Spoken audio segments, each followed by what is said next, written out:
सभापती महोदय, विरोधी पक्षनेते अंबादास दानवे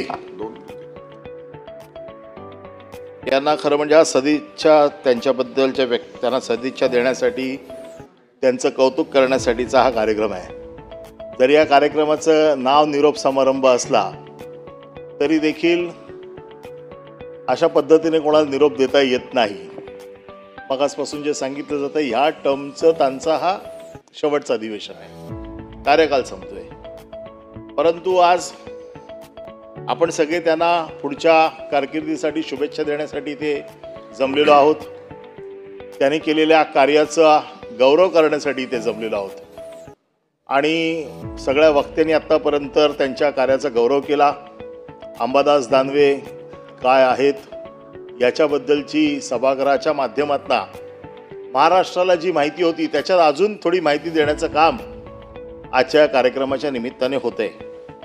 अंबादास दानवे यांची कारकीर्द ही संभाजीनगरमधल्या त्यांच्या अगोदरच्या सगळ्या कारकिर्दीचा इथे उल्लेख झाला, परंतु एक कट्टर लढवय्या शिवसैनिक म्हणून आम्हा शिवसैनिकांना ते परिचित आहे। शिवसैनिक कसा असावा ही जी बाळासाहेबांनी जी काय व्याख्या बनवलेली आहे, या व्याख्येमध्ये बसणारा एक शिवसैनिक म्हणून आम्ही त्यांच्याकडे बघतो।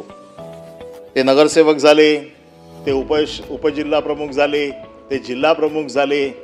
शिवसेनेला अभिप्रेत असलेल्या प्रत्येक कामामध्ये त्यांनी बाळासाहेबांना अभिप्रेत असलेलं काम कायम केलेलं आहे आणि म्हणून मी खास त्यांचं फक्त कौतुक करण्यासाठी उभा आहे की खरं म्हणजे आजचा हा कार्यक्रम त्यांचा गुणगौरव, त्यांच्या सदिच्छा, परंतु हे काय आज राजकीय व्यासपीठ नाही आहे की इकडनं राजकीय टीकाटिप्पणी व्हावी। परंतु मगाशी जे सांगितलं गेलं की ताट आलं, ताट दूर केलं गेलं।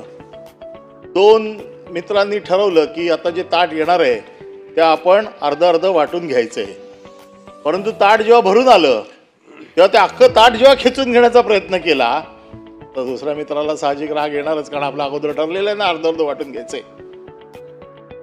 आणि अशा परिस्थितीमध्ये एक सोन्याच्या चमच्याचा उल्लेख वारंवार इकडे झालेला आहे। मी अंबादासचं कौतुक खास एवढ्यासाठी करतो की ज्या सोन्याच्या चमच्यातनं त्याच्या ताटात आलं आणि जे खाऊन तो मोठा झाला त्या घराचे वासे त्यांनी मोजले नाहीत, याबद्दल मी अंबादासचं खास कौतुक करतो। नाही तर अशा अनेक जण आहेत ज्यांनी सोन्याच्या ताटातनं वाढलेलं जेवले, तट्ट फुगले आणि त्याच घराचे वाशे मोजले। न वाशे मोजणारा कार्यकर्ता म्हणून आज अंबादासचा मला अभिमान आहे की एक शिवसैनिक म्हणून बाळासाहेबांना जे अभिप्रेत होतं, कितीही वाईट प्रसंग आला, कितीही संघर्ष करावा लागला तरी आपल्या तत्वाशी तडजोड न करणारा किंवा आपल्या तत्वाशी एकनिष्ठ राहणारा शिवसैनिक बाळासाहेबांनी जो घडवला, जो आज पहिल्या टर्ममध्ये विधान परिषदेचा विरोधी पक्षनेता झाला। विरोधी पक्षनेता म्हणून त्यांची कारकीर्द सगळ्यांनी सांगितली की विरोधी पक्षनेता म्हणून त्यांनी सगळ्यांना विश्वासात घेतलं। आम्ही देखील सुरुवातीला चिंतेत होतो की पहिलीच टर्म आहे, या विधान परिषदेमध्ये एवढे किचकट नियम वगैरे सगळे येतात, कसे सांभाळतील।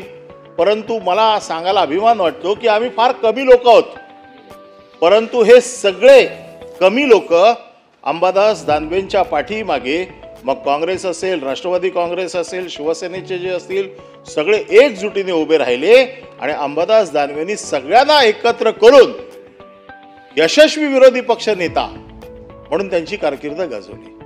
आज यशस्वी कारकीर्द जेव्हा वेळेला गाजवली गेली, पुढच्या कार्याची त्यांना चिंता नाहीच आहे, कारण ज्या माणसामध्ये कर्तृत्व असतं त्याला पुढचा विचार कधी करावा लागत नाही। त्याला माहिती आहे की माझ्या कर्तृत्वाने मी सगळं मिळवीन।